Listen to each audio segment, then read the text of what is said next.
আল্লাহর এক বান্দা ছিল নামাজের সেজদায়। তখন আল্লাহ রাব্বুল আলামিন তাকে ডাক দিয়ে বলেন, বান্দা তুই যতই নামাজ পড়, যতই সেজদা কর, তোর জায়গা কিন্তু জাহান্নাম। এ কথা শুনে বান্দা বলল, আলহামদুলিল্লাহ। আল্লাহ তখন বলে, এই বান্দা, জাহান্নামের কথা শুনে কেউ কি আলহামদুলিল্লাহ কয়? বান্দা তখন বলে, আল্লাহ, জাহান্নামের মালিকও তুমি, জান্নাতের মালিকও তুমি। তুমি আল্লাহ খুশি হয়ে যদি আমাকে জাহান্নামও দাও, তাও আমার আপত্তি করার কোনো অধিকার নেই। আল্লাহ তখন বলেন, বান্দা, জাহান্নামে গেলে তুই পুড়ে যাবি, তোর খুব কষ্ট হবে।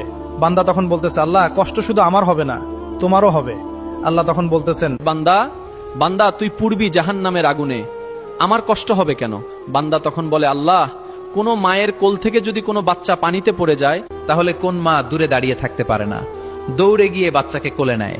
আমার বিশ্বাস ওই মায়ের চেয়ে কোটি কোটি গুণ দয়া তোমার বেশি। আমাকে জাহান্নাম দিলে তুমিও আল্লাহ শান্তি পাবে না।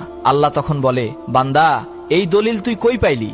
বান্দা তখন বলে, আল্লাহ, আমাদের জাতির পিতা ইব্রাহিম আলাইহিসসালাম তোমার প্রেম মুখে নিয়ে যখন নমরুদের আগুনে পড়ে গেল, তার আগেই তুমি বলে দিলে, আগুন, তুমি ঠান্ডা শীতল হয়ে যাও।